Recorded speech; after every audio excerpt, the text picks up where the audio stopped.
Well, good morning, everybody. This is Dr. Tom Schlueter with today's Tom's Take. I want us to refer back again to yesterday when I decreed that the Lord has brought us to the high place.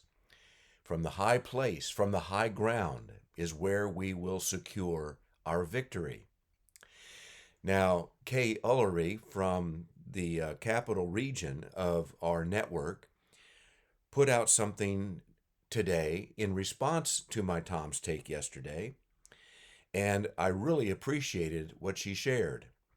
She shared a song that had come to her spirit, and I'm bringing it up. It's a song entitled We're Going Up to the High Places by Ron Kenoly. I think that's how you pronounce his last name. And this is how the song goes. The first verse in the chorus. We've been deceived by the devil too long. We're going to tear that devil's kingdom down. What he said was his, church, has been ours all along. Let me say that again. What he said was his, church, has been ours all along. Tonight we're going to tear that devil's kingdom down. Then the chorus. We're going up to the high places. We're going up to the high places. We're going up to the high places to tear the devil's kingdom down. Let's go up.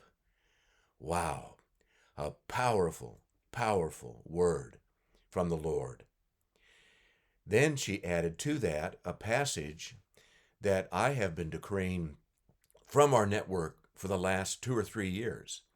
It's from Proverbs 21, verse 22 in the Passion Translation. A powerful reminder again that we are on the high ground, the high place, and that God is going to bring us the victory. It reads, a warrior filled with wisdom ascends to the high place and releases regional breakthrough, bringing down strongholds of the mighty. My goodness, that's powerful. Listen to it again as a decree, and listen to what the Lord is saying in the midst of it. For he has filled us as his ecclesia with wisdom. He has filled us with revelation light. He has filled us with the very strategies that come from heaven.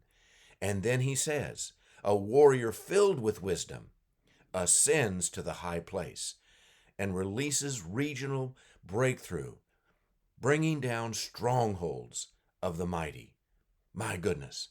I shared on our prayer call this morning that Kay and I were in Wichita Falls last night.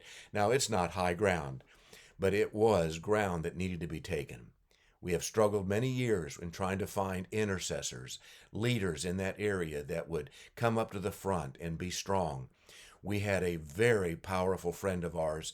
She's still alive, but she's probably in her last days and weeks with us, Mary Ann Titsworth. She was on our council for TXAPN from the very beginning, and she fought valiantly, but many times by herself in Wichita Falls. But last night, we had a tribunal with 35 people from 5 counties and 2 Native American tribes, the Caddo and the Comanche. And there was a powerful release of God's wisdom from that high place, as God allowed us to see victory in a region of our state that had been a struggle to win over, and now it's only beginning. For they're already calling in others to join them and to bring victory in that area. Now, all of this came to me this morning because in my daily Bible readings, I came across probably one of the most known stories in the scriptures, other than the life of Jesus, from the Old Testament. 1 Samuel 17, David and Goliath.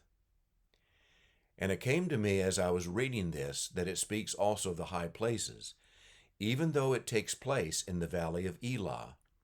If you read the passage carefully, you'll see that Israel was up on one hill and the Philistines were up on the other hill, and they advanced together down towards the valley of Elah.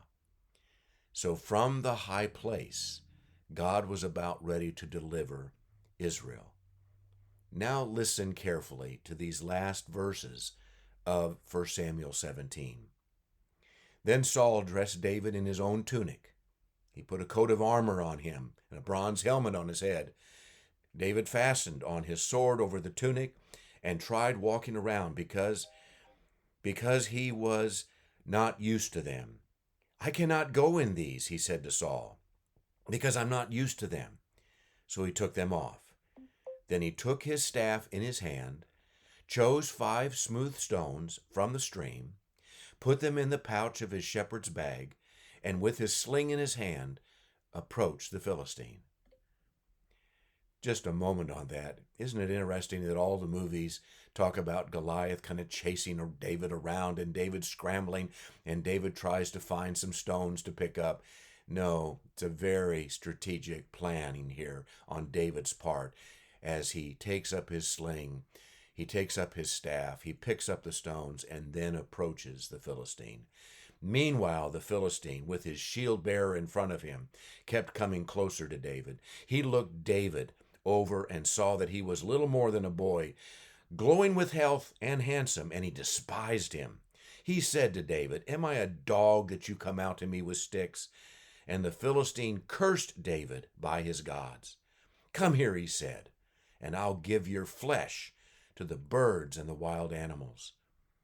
But David said to the Philistine, "You come against me with sword and spear and javelin, but I come against you in the name of the Lord Almighty, the God of the armies of Israel, whom you have defied.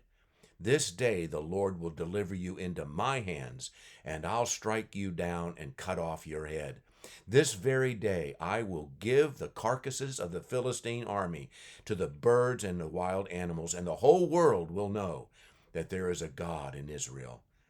All those gathered here will know that it is not by sword or spear that the Lord saves, for the battle is the Lord's, and he will give all of you into our hands."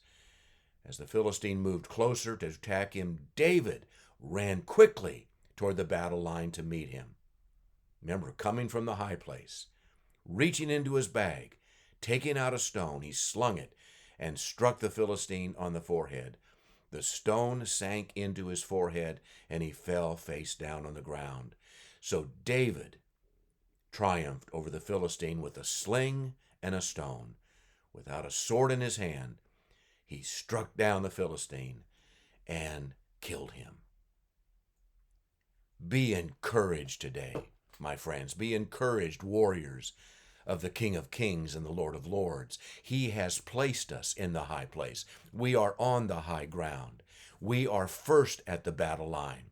We are the ones running towards the enemy. And our prayers, our decrees, filled with the wisdom that has been given to us by the Most High God, will see victory over the enemy. And we will take the head off the enemy. We will take the head off the structures of darkness, the chaos, the principalities, the forces of evil that desire to dismantle us, our states, and our nation, and the nations of the earth. The victory is ours. We have the high place. Let's go up to the high place. Let's go up to the high place. Let's go up to the high place. And we will have the victory. Come on, let's go up. Blessings to all of you today. Amen.